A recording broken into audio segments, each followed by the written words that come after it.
What's going on, everybody? I'm Seth with MK Carpet Cleaning, and in this video you're going to get to see us do a low moisture cleaning. If you're not familiar with low moisture cleaning, you're going to watch this video and just to see our process and how we do it.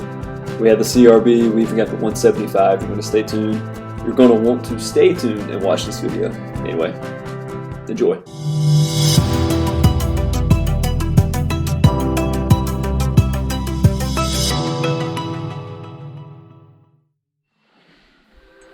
Alright, so this is a 2-bedroom rental property located in Greensboro, North Carolina, and it is Monday, November the 16th, and this is the spare bedroom, and you can see there's not too much going on with it as far as dirt.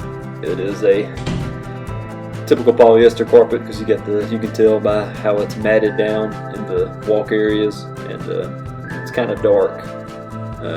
You know, polyester, as we've mentioned before, tends to attract a lot of wool and grease, and of course that's what's going on here. And in this bedroom, this is the master bedroom, and it is the dirtiest by far. You can really tell how matted down it is in this area. You can tell this had a ton of foot traffic coming in and out of there.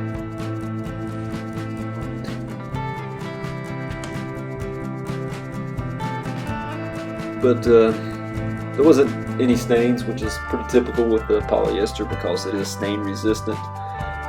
But other than that, like I said, just the matted down and the heavy oil and grease that you tend to see associated with that type of carpet.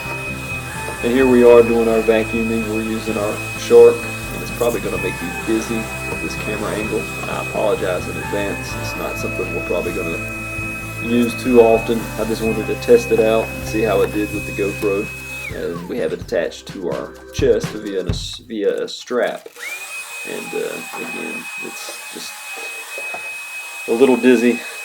You have a little bit of a dizzying camera angle, to say the least. But anyway, we're just going through and vacuuming, and I'll probably cut this short and not show you the whole vacuuming, just because, again, quite dizzying.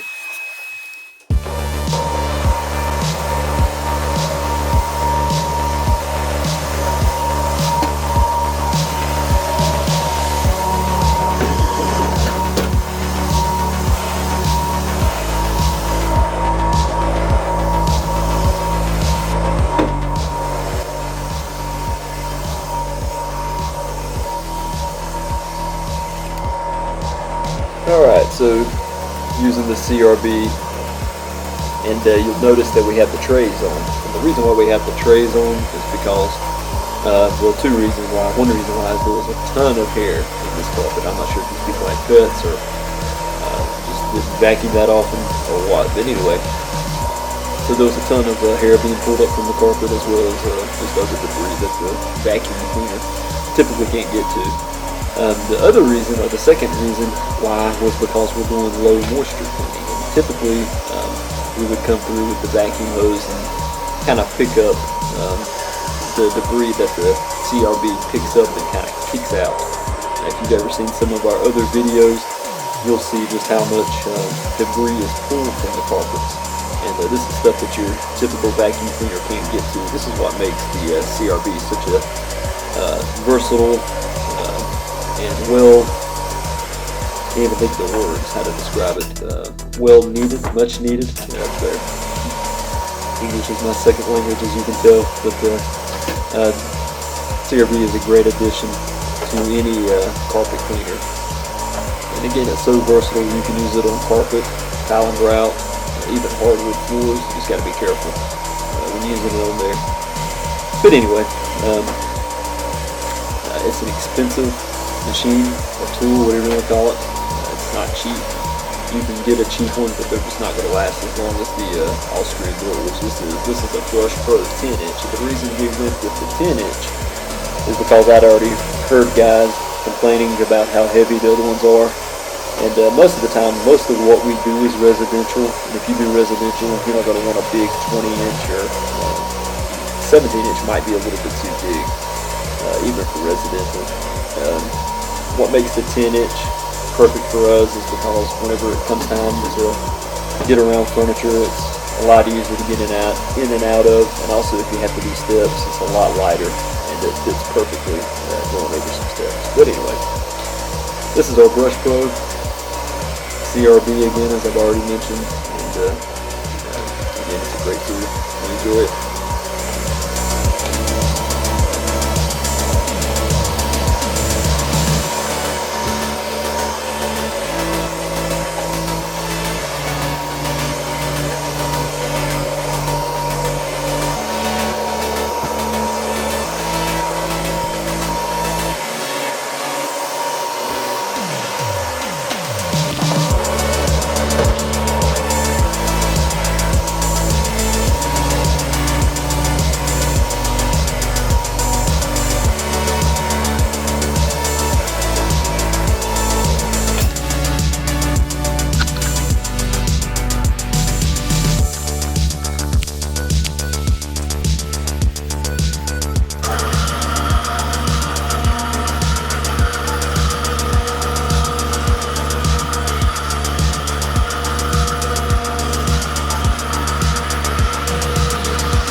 So here's our 175 machine. If you're new to carpet cleaning and you don't want to spend the money on the CRB, or maybe you haven't built up enough profit yet to justify buying one, you don't want to spend that much money on one just yet, the 175 is a perfect tool. You just get a brush head to it, or if you don't want to spend the money, because brush heads can be pretty expensive. You can spend up to $300 just on a really nice brush head, but you can get some cheaper ones for $75.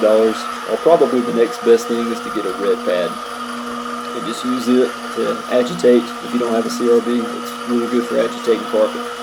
You just want to be careful going over carpets that are still under warranty. Just keep that in mind. But most carpets that you're going to be cleaning are not under warranty, so the 175 is a really great tool. Probably the biggest negative is the weight of them. And if you've never used one before, there can have a little bit of a learning curve. So you just want to practice in an open area. But this tool is a really great addition to any carpet cleaner just because of its versatility. We use this not only for carpet, but we also use it for hardwoods, low moisture. You can use it again, like I said a minute ago, to agitate carpet. Carpet fibers work in the pre-spray really good. And really, truthfully, if I'm doing a commercial carpet, let me just pause right here. Just look at that mat, that mighty pad. See how dirty it was on the opposite side. That's just, it goes to show you how much dirt we're able to pull up. And we used a couple of pads on this. But anyway, back to what I was saying about the commercial carpet. Like if you're using it on a restaurant or a really big open area, I think the 175s can sometimes do even better than a CRB. Like I said, I think that's just in my opinion on commercial property, not on residential. I think the CRB really shines on residential. And again, I think it does the best on greasy commercial carpet. And that's with using it with the red pad or even a brush. Again, that's just my opinion, just because it's so heavy and you can cover such a wide area, and it goes pretty quick. But we're using, for these carpets here, we're using a mighty pad in this room, and in the other room we're using a cotton pad that has a green agitating strip that goes across. And these carpets, again, as I mentioned at the beginning of the video, are polyester, so they're going to have those dark wear areas, and there's a lot of heavy foot traffic. So whenever we finish, we applied a spray and walk away to kind of help lighten those up some. But overall, the carpets came out looking really good, and the reason why we used low moisture cleaning for this type of for this particular carpet is because it was a I want to say 2-story. I think we're on the 2nd story, maybe the 3rd story, I can't remember. But it was going to be a really long hose run. I think it added up to about 210 feet we was going to have to run, just because of the only parking space that was available. And also there were a ton of cars in the parking lot, so that was another reason why we decided just to do low moisture cleaning on it. And like I said, it came out pretty good. We prefer to use hot water extraction versus low moisture. That's just our preferred method. We do occasionally have customers that will ask us to do low moisture, and the reason why a lot of them like it is just because of the dry times. It's typically dry before we even leave, and that's one of the benefits to it. Does it clean as well as hot water extraction? It can. It depends on the carpet fiber type, and it also depends on how soiled the carpets are.